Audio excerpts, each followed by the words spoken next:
What up? What up? Salvador Briggman here. Welcome back to the Crowdfunding Demystified podcast. On this show, we talk about Kickstarter, Indiegogo, crowdfunding, and recently we'll be talking a bit about regulation crowdfunding. I kind of want to continue my discussion about that, and specifically how today's entrepreneur, today's creator, was able to launch a six-figure campaign using regulation crowdfunding and raise over 102,000 on the WeFunder crowdfunding platform, aka portal.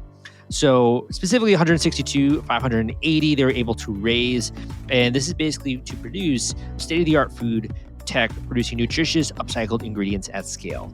And kind of what I want to talk about today, not only is how they were able to do this, but also why I think this is a great opportunity for people that are minority groups, people that are female entrepreneurs, people that aren't, used to raising capital in traditional ways. They want to bypass the middleman and go directly to the crowd so they can get the funding of their dreams. And to me, this is kind of a window of opportunity where this is something where, in my opinion, we're seeing tremendous amounts of growth. And I'm trying to document this as best as I can, as quickly as I can on my YouTube channel, because I'm telling you, man, we are right now in the middle of a major boom when it comes to regulation crowdfunding, and people are raising capital at historic levels online. And a lot of these campaigns as well, first of all, I think that if you've been working on a project, if you have a project, a prototype, a product, something to put out there into the world, you've been doing your hard work. And one of the cool things about this is being able to reach out to the crowd, being able to get people involved in this idea. But even that being said, there are so many campaigns I see nowadays getting launched every single day when they're literally just launching with an idea and they're raising six figures or more on WeFunder. Now, of course, I'm not going to get into the whole particulars when it comes to investors and that kind of stuff. And also not going to get super nitty gritty into whether or not, certain projects should get funding. But I do think that if you have a product or an idea or a startup or a business that you believe is going to impact the world for the positive, I believe you have an ethical obligation to move forward with that and to really put your all into that. And if that means bringing it to the crowd to raise funds, I think it's my job to show you how to do that. So not only in this episode are you going to kind of learn a little bit of what happened behind the scenes in order to kindle the six-figure raise on WeFunder, but also you can get some marketing tips and advice, things that go into a project, as well as for those out there that are kind of looking to do their own company and grow beyond just themselves, some advice when it comes to leadership and these kinds of different things. So again, this is something that's happening right now as we speak. And I think we're going to actually look back on this. And I've been kind of playing in my head, maybe writing a textbook on crowdfunding or something like that. Maybe at the end of my career when I'm super old and I have gray hair and I'm still talking about crowdfunding and the various ways in which you can incorporate that into your life and into your business. But I really do think we're going to look back on this time period as the boom of the regulation crowdfunding industry. I think specifically last year, this year, next year is going to be a huge upward cycle when it comes to this. And if you are not yet on the ground floor of this, my friend, pay attention. I'm telling you, this is going to be huge. And other people just beyond me are going to start talking about this in a couple of years, maybe in a year or two, maybe a little bit early. But honestly, just looking at the statistic, you're seeing hundreds of millions of dollars being raised with regulation crowdfunding, right? So this is huge. And now with the valuation, the fact that people can, raise upwards of $5 million using Reg CF, I think this is also a big mover in that way. So that being said, if you are interested in learning more about this, this is really for people that are trying to raise startup capital. It could be seed investment. It could be investment for an idea. It could be even if you're in an early stage there, if you have a prototype, if you have a business already, this is a great option to raise money from the crowd. It's different than a Kickstarter or an Indiegogo campaign in that people are becoming an investor in your company, but also becoming an evangelist of your brand. If you want to learn more about this, go and check out my free equity crowdfunding course. You can go to crowdcrux.com/equity course. That link is crowdcrux.com/equity course, crowdcrux.com/equity course. And you can get up to speed with how this works. In addition, if you'd like to talk about your specific business, I will have a way in which you can contact me at the end of today's podcast. But that being said, let's get into today's story and let's learn how this individual was able to blow past their goal and raise $162,000 using Reg CF. If you're worried about the fulfillment and shipping part of your Kickstarter campaign when it comes to getting out all those perks and rewards to your backers, rest assured, I've put together a complete Kickstarter fulfillment and shipping checklist for you, and it's free. This is sponsored by the folks at Fulfillment, and they thought that you should have this checklist as part of your arsenal going into a crowdfunding campaign. If you want to get instant access to this checklist and it's free, you can go to fulfillrite.com/checklist. Again, that is FULFILLRITE.com/checklist. fulfillright.com/checklist. Just go to that link and you can download it immediately. Hey guys, welcome back to the Crowdfunding Demystified podcast. Today we're speaking with a state of the art food tech producing nutritious upcycled ingredients at scale. This campaign is a six-figure WeFunder project, and we are lucky enough to have a member of the team here on the podcast. Sue, welcome to the podcast. Thank you. Good to be here, Salvador. Definitely. Maybe we can get started. You can just kind of tell us a little bit about the problem that your company is solving and what you guys are aiming to do here. Yeah, sure. We came across the idea of upcycling byproducts back in 2015. We were designing some really cool equipment to take some of these byproducts and make them safe and enable them to go back into the food supply chain. We started out with eggshells and then soon after that got into spent grain and come really far on that, getting that into the marketplace. And along the way, we just discovered there was this thing called upcycled food just by running into a handful of other people. And then lo and behold, today it's an industry. And for you, what kind of made you, I guess, passionate or excited about solving that problem? I mean, there's so many problems, right, in the universe and things to solve. Like, why did that really capture your attention? I think it was because you could narrow in on it. And when you talk about food waste, it's so broad that when I started searching it when I went back to grad school, I just found it a bit overwhelming, 40 some billion pounds a year.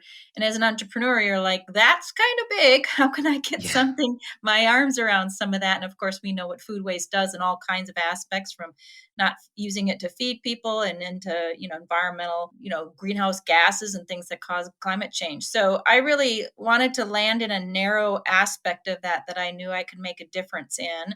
And with the technology we were playing with, it worked really, really well. So our idea was to take the technology and say, how can we deploy this out as much as possible rather than just focusing on one stream of ingredients or byproducts into ingredients? How can we get the technology deployed so other people can use it to pick a byproduct stream that they want to work on? We really looked at the impact of having the technology scale, Mm. really a faster way of going about it.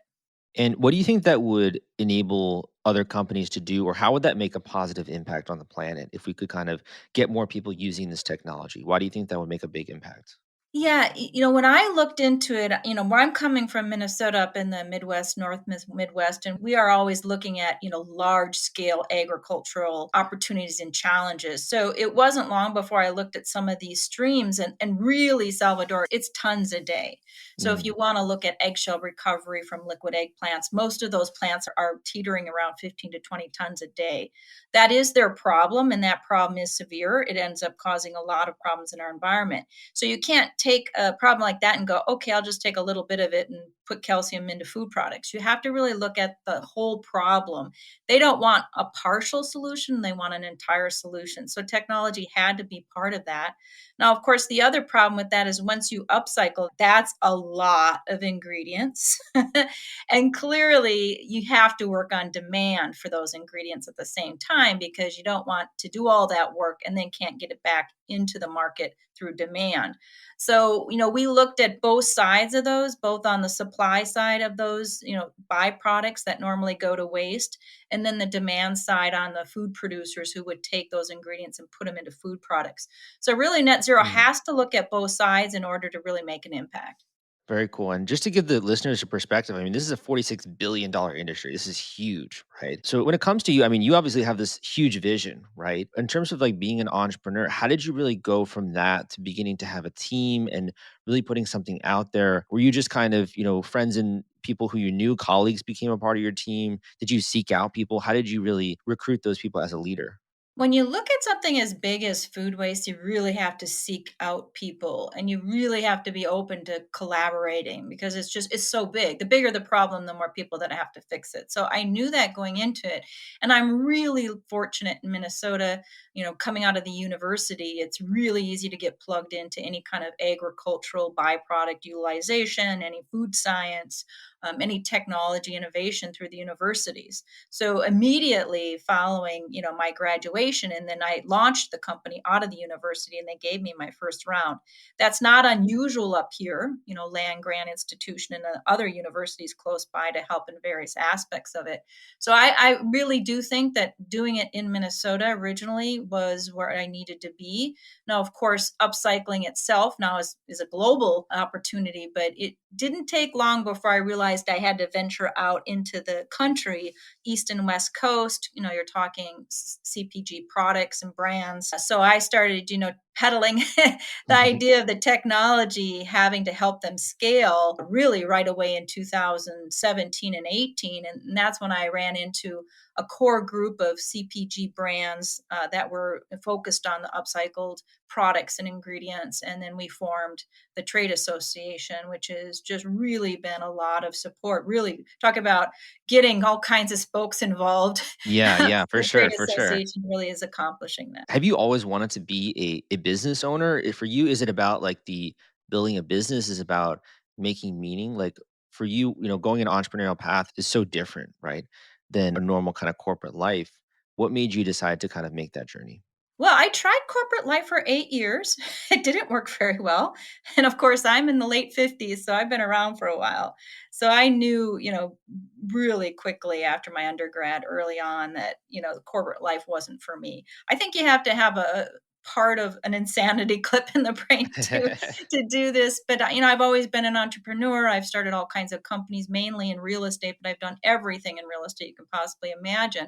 But what it really enabled me to do is get some cash flow from investments so that I could really go out and do something that was more meaningful. Not that real estate's not, because I did a lot of meaningful things in real estate as well. I come from a family of farmers and agriculture, and I have 2 children. My youngest is a soil scientist. So there was a lot of it around the dinner table. And of Mm, course, my kids were like, well, your generation's made a lot of problems in the environment. So maybe, mom, you should start something, to make amends. yeah. And so, rightfully so, I talk to a lot of young people, and they are carrying a lot of responsibility for where the environment is and where we need to go. So it was a natural for me to put my personal energy into that. So, kind of as some backstory, when I was in college, I interned at an organization called Springboard Enterprises. And that was really the first time I was at least introduced to the funding gap between women and male entrepreneurs. It was actually a really, fantastic nonprofit that they have there. I was kind of curious, do you feel like you being a female founder led team, have you encountered any unique challenges? Are there any things that you'd like to pass on to maybe other female entrepreneurs in the audience?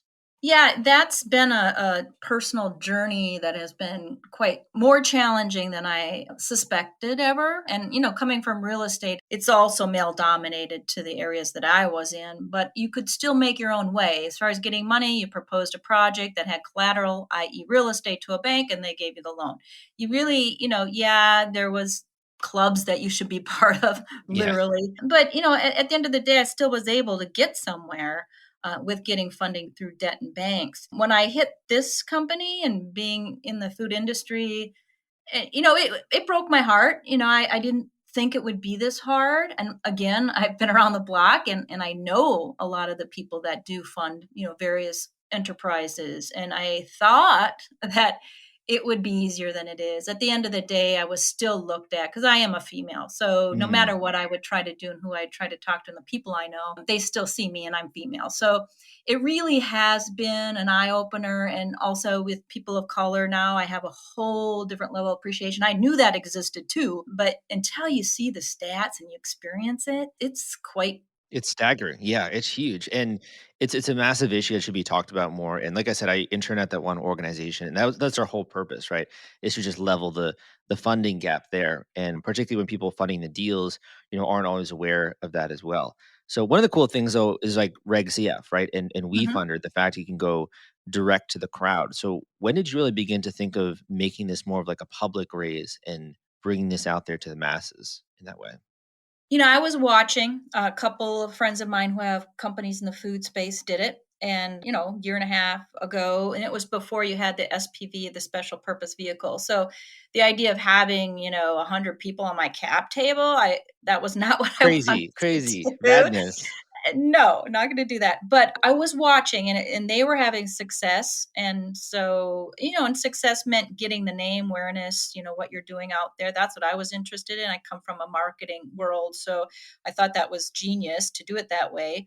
And then as soon as the CF reg changed to have SPVs, and have one line item, because I do have a PRI on my cap table too. So I understand what, that means is that there's numerous people behind one line item. So I liked it. I thought it was really cool when they changed it. So that was really when I said, okay, I'm going to do this.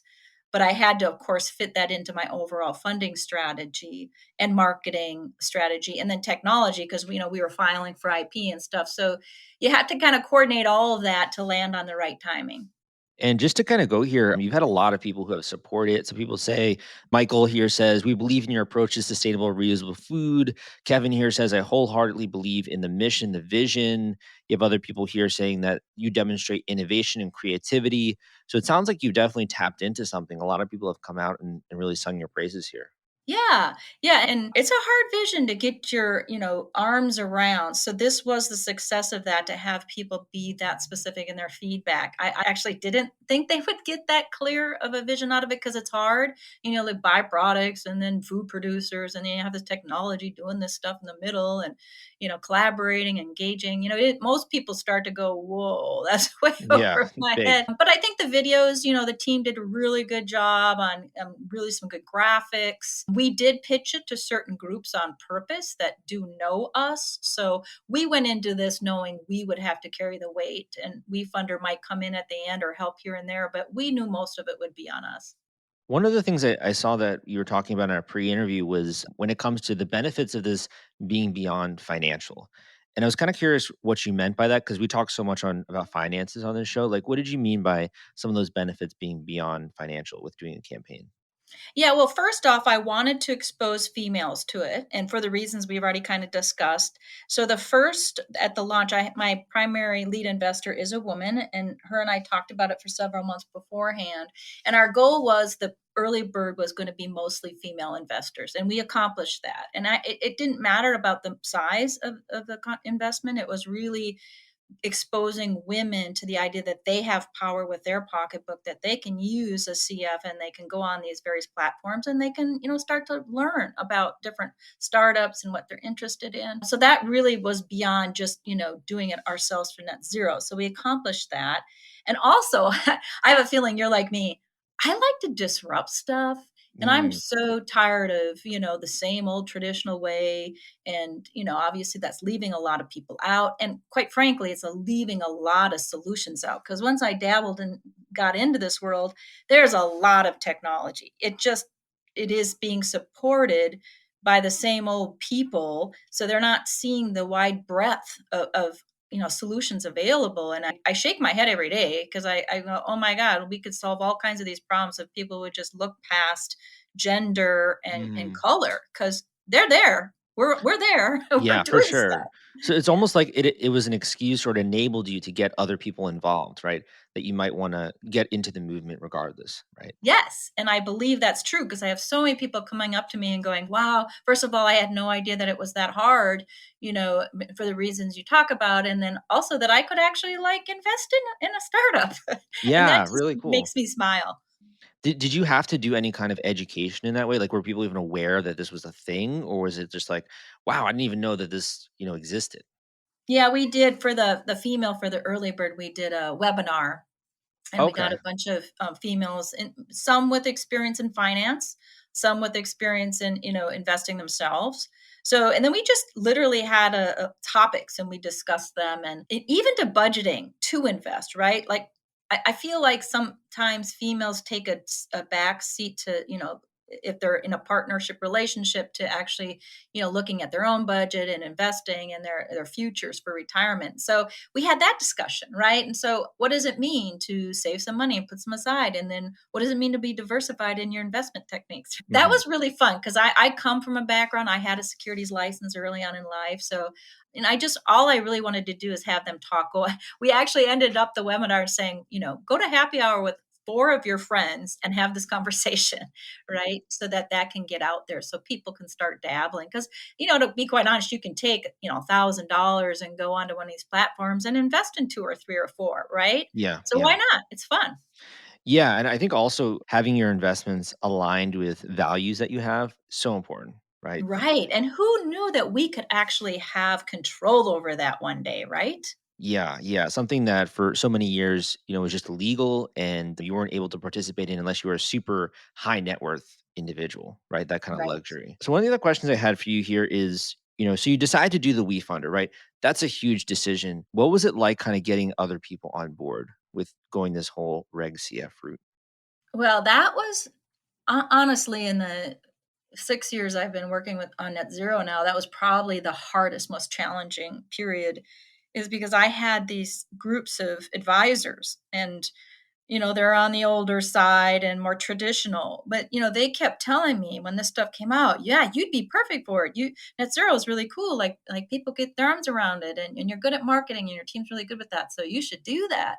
And so I didn't realize when I got down to actually doing it, they were kidding. I don't know Mhm. why. I took them seriously, but like I had, several of them leave, not in agreement with doing a CF. And can you imagine you have these advisors that on the last minute say, well, I didn't really think you were going to do it. I don't know why they waited till the 11th hour to tell me they weren't in support of it, but to have to rush and find financial accounting people to help you because your ones you've had for 2 years decide that I don't know what's wrong with The I think older, yeah. I think it's disruptive, honestly. I think they started realizing how little money they're gonna get for advising me because these platforms are getting so sophisticated. That's the only thing I can think Mm. of is I think they were thinking, well, traditional raise, I'm gonna make X amount for helping this company get there. And now you have a way to raise money without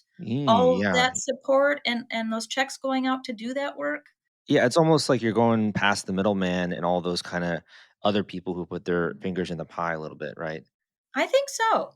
Yeah, that's sneaky. I mean, it's also exciting though, because I mean, if they're not adding value, right, they shouldn't even be a part of the equation. So I I, know, I right? can see Wake that. up. Yeah, yeah. So kind of it was a bit challenging there at first. It sounds like to get the campaign out there. How long were you working on this before you really launched it? Was this like a 3 month thing, or how We long were you working started on it? in April with the marketing aspect of it. We came up with, really good brand strategy. We identified our audiences and we did that work. And again, I thought that would be the hardest work. I didn't realize that the financial and the legal part would be a challenge. Now, I had a really good board of directors. So, part of it is having to pivot on the last minute to get some additional people. Again, I'm grateful. I'm humbled.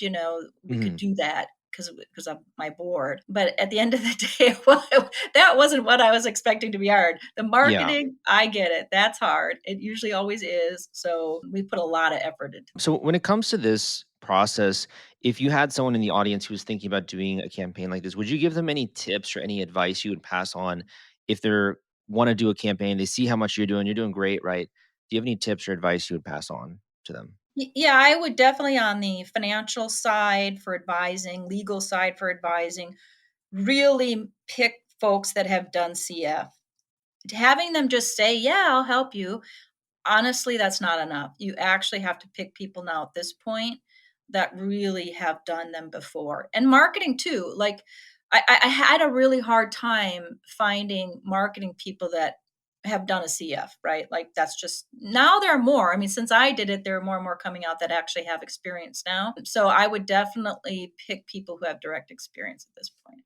Well said. So kind of assemble your team, make sure they have some degree of exposure or experience going into that campaign for the best chance of success. Sounds Yep. like one of the other things you mentioned was kind of, seeing this as being one tool in your arsenal, right? And kind of this being part of a larger fundraising strategy.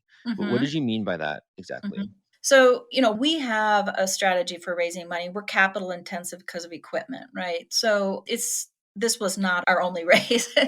What we Mhm. did is we looked at it and said, who do we want to get attention and who, needs to be educated on what we do? And so this campaign was more about positioning it for education and for awareness for certain types of stakeholders and strategics that we wanted to get attention from.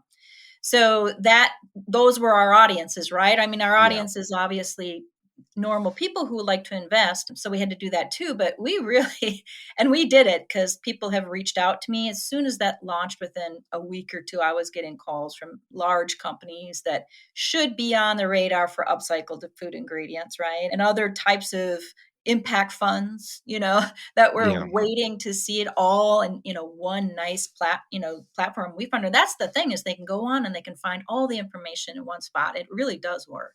Yeah, I mean, I think that's one of the big things too is just like it's really beefing up almost like what a pitch deck would be, right? And then you Right. have the video and you have all of that information. So you're obviously doing raises outside, you're kind of tooting your horn there. So it could be a part of a larger raise, it sounds like, or depending on, how much you're looking for, that would be your discretion there. Yeah, and strategic partners too, right? So at the end of the day, we need those, and you can identify them, but how do you get their attention? And you Hmm. can use this vehicle and just be sending that out in emails. And every time I had a conversation with someone, I would send out the link for more information, for more information. And that's really how you educate those folks you're looking at to be partners. And for people nowadays that are seeing this and hearing about this, is there a way for them to get involved? Are you still going to do another raise? Or are you still doing a raise of some sort? Like, what do you say to people who see this and are like, "Oh, I want to get involved now"? Yeah, yeah. So I'm a firm believer in exit strategy. I've had several companies in my life, and I'm late 50s. I'm not going to do this for the rest of my life, and so I have to plan that in there, as well as other people on my team, and where how far they can take it and want to take it. So when you take a look at a Series A and an equity series, right? You really have to strategic say, okay, what is appropriate for me to exit and others, and of course I've got some convertibles on it now, so you have to roll those out. So it becomes, Series A is really about the next level, and giving up some equity to the right people. And then after that, and then I've got, I'm a benefit corp, I'm a woman owned company. Those are layers you have to look at too as you give up equity. So there's more to it than just saying I'm raising a bunch of money.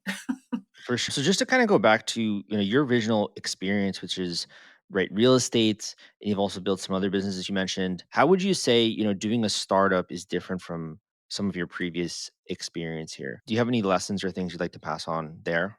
Yeah, this was the first time I took a real look at what made my heart really pitter patter and the impact and making a difference. This was really the first time I did it so deep and strategically with a lot of personal work.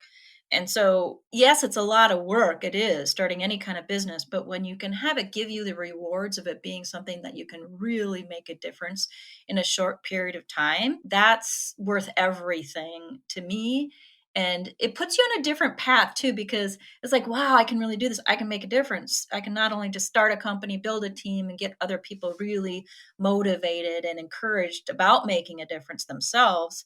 It puts you in a whole different path of what's next, right? Now I'm Hmm. like, wow, there's so much that opens up to you when you can open yourself up to that kind of reason to start a company. The rest of it's all challenging, right? Why not do it with really what your heart wants you to do? Yeah, I mean, you're going to be working hard anyway, right? So why not do something that you're passionate about in that way? Yep, that's Um, right.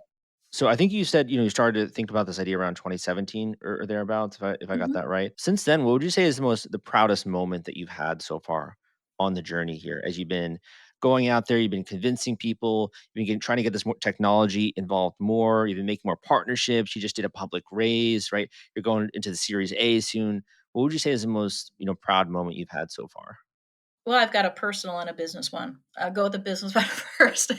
I think when Kroger chose Net Zero for their Zero Hunger, Zero Waste innovation program, because they chose us with the idea of licensing the technology.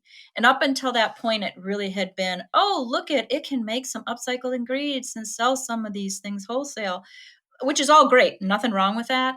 It's just as soon as an organization like that said, wow, in order for those products to get on, what do they have, 3,800 stores or something? Mhm. For that, those products to get on our shelves, they need technology powering it behind the scenes in order to actually, that's a lot of demand, right? So that was a win for us, and to know that our pivot to go the direction of licensing technology and deploying technology was, what we needed to hear. So that was great. And then personally, I think, my kids actually think I'm really cool now. That's always a plus for Yeah. sure. You know how that is. They're like, oh, mom, now, oh, okay, mom's kind of cool.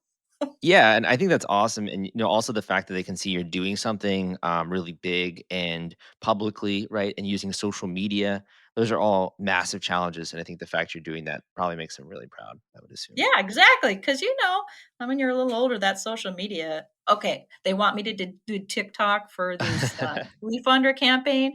I did have to say no to the TikTok for WeFunder. Not no forever, but TikTok on WeFunder. Well, thank you so much for sharing all this. I do have one final question, but before we get into that, where can people learn more about your company? Where can they stay up to some of your updates and the things you have going on? Sure. And we are now updating our website.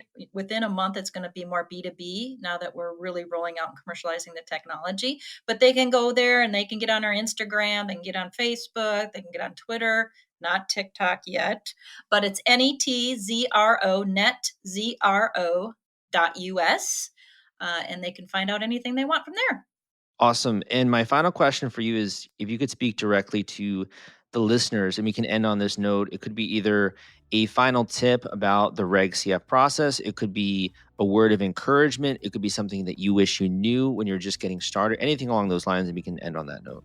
Yeah, I would say just look at it as going together with a group of people to get something really challenging fixed.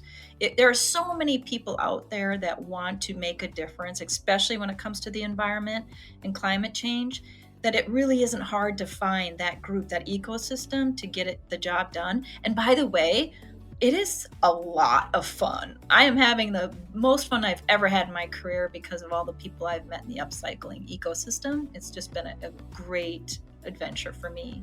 Well said. Thank you so much for coming on. I appreciate you sharing all those tips, and good luck with your upcoming raises. Thank you so much, Salvador. Have a great day. Take care. What up? What up? Thank you so much for listening to this episode of the Crowdfunding Demystified podcast. My name is Salvador Briggman, and on this podcast, we try to share with you the things that are working right now in order to get funding, the trends that I am noticing, the tools and techniques that I see getting results. And kind of one of the other things that I really invite you to do using this podcast as kind of the opportunity is to just dig a little bit deeper. Because all too often we have different goals in life, whether that's to bring a new project or a new product into the world, a new creative project. It could be something that's a book. It could be a board game. It could be even a startup company. It could be a technological gadget or a gizmo. It could be a software tool. Whatever it is, you have this vision that you want to bring this into the world.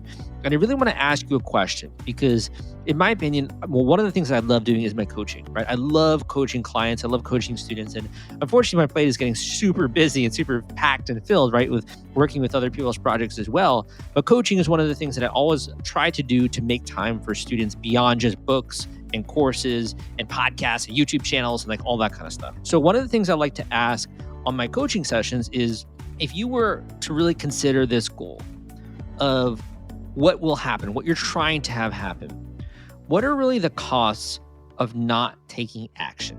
If you were just to do nothing, if you weren't to make any kind of progress towards this goal that you have, towards this success that you're climbing towards bringing something from your mind into reality, what are the costs of not doing this? Now, sometimes those costs, when I think about this in my own life, sometimes those costs are financial. It means that, heck, if I don't jump onto this opportunity, I'm not going to be able to raise a boatload of money. Or sometimes it has to do with, well, I'm not going to get this new product out there into the world, which maybe impacts hundreds, if not thousands of people around the world they can benefit from. Sometimes the costs are, well, if I don't give myself the opportunity to really plow through these obstacles, I'm not going to grow as an individual. Like if I shied away and I stayed as a blogger, right? My blog, crowdcrux.com, which I love writing. Dude, I love writing. Don't get me wrong. But if I just stayed as a blogger, I would never be able to communicate my ideas with the passion, enthusiasm, and ferocity that I can on a podcast or with a YouTube channel. And if I just stayed a podcaster interviewing people, I would never be able to get my face out there to the world. There's that saying, like, you got a face for audio. And I love that saying, and so for so long I thought that, like, I was just an audio guy. I was just doing a podcast. But I was like, you know what? These are just limitations that I put on myself.